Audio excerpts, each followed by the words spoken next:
తిరుపతిలో మళ్లీ భానుడు భగభగమంటున్నాడు. వేసవి ముగిసి వానాకాలం వచ్చినా ఎండలు మండిపోతున్నాయి. గడిచిన 4 రోజులుగా 41 డిగ్రీల ఉష్ణోగ్రత నమోదవుతుంది. ఎల్నినో ప్రభావంతో వరుణుడు ముఖం చాటేశాడు. దీంతో నగరానికి రెండో వేసవి వచ్చింది అంటున్నారు తిరుపతి వాసులు. దీనిపై మరింత సమాచారం మా ప్రతినిధి మురళి అందిస్తారు. మండు టెండలు తిరుపతి నగరాన్ని వదలడం లేదు.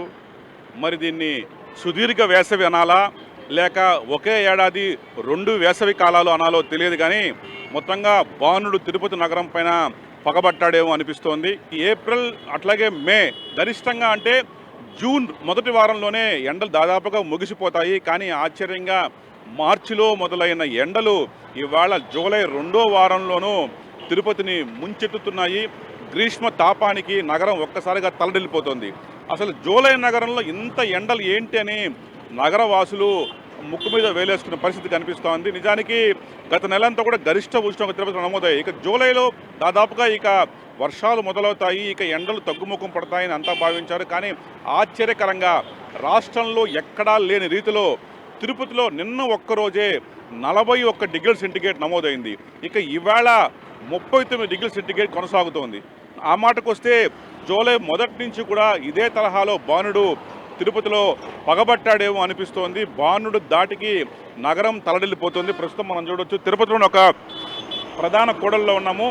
ఇప్పటికీ కూడా మండు టెండలు నగరాన్ని ఉక్కిరి బిక్కిరి చేస్తున్నాయి. అసలు జూలైలో ఇంత ఎండలు ఏంటి అని నగరవాసులంతా కూడా ఆశ్చర్యపోయే పరిస్థితి కనిపిస్తుంది. రాష్ట్రంలో ఎక్కడా లేదు, బహుశా 40 డిగ్రీ సెంటిగ్రేడ్ దాటిన పరిస్థితి ఎక్కడా లేదు. ఒక్క తిరుపతిలో మాత్రమే ఈ తరహా పరిస్థితి కనిపిస్తోంది.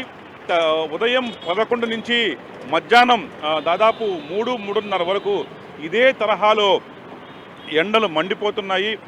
బయటికి రావాలంటే భయపడుతున్న పరిస్థితి. నిజంగా ఇది ఏప్రిల్ మేలో కనిపించే ఎండలు ఈవేళ జూలై 2వ వారంలో కూడా కనిపిస్తున్నాయంటే ఆశ్చర్యం వేయక మానదు.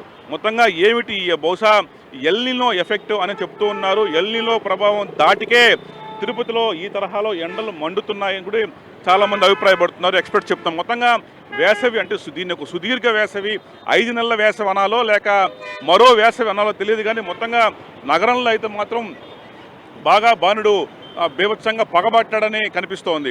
మొత్తం నగరవాసులు అంటే ప్రత్యేకించి చిన్నపిల్లలు వృద్ధులు బయటికి రాకపోవడమే మంచిదని చెప్పి వైద్య నిపుణులు సలహా ఇస్తున్న పరిస్థితి ఇక్కడ కనిపిస్తోంది. నగరం ఒక తిరుపతే కాకుండా తిరుమల కొండపై కూడా ఇదే తరహాలో వాతావరణం ఉంది.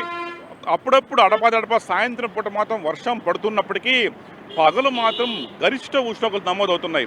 దీనికి తోడు భారీగా ఉక్కపోత కూడా నగరవాసులను ఉక్కిరి బిక్కిరి చేస్తుంది. తప్పనిసరిగా ఇది ఎల్నినో ఎఫెక్టు ఒక్క తిరుపతి నగరం మీదే బాగా పడిందని, ఈ కారణంగానే ఈ స్థాయిలో ఎండలు తిరుపతిని ఇంకా కూడా ముంచెత్తుతాయని చెప్తున్న. మొత్తంగా ఇదే తరహా పరిస్థితి ఈ నెల చివరి వరకు ఇదే తరహాలో వేడి వాతావరణం, అధిక ఉష్ణోగ్రతలు నమోదవుతాయని అయితే నిపుణులు చెబుతున్న పరిస్థితి ఇక్కడ కనిపిస్తోంది. కెమెరా పర్సన్ హేమంత్తో మురళి, 10 టీవీ, తిరుపతి.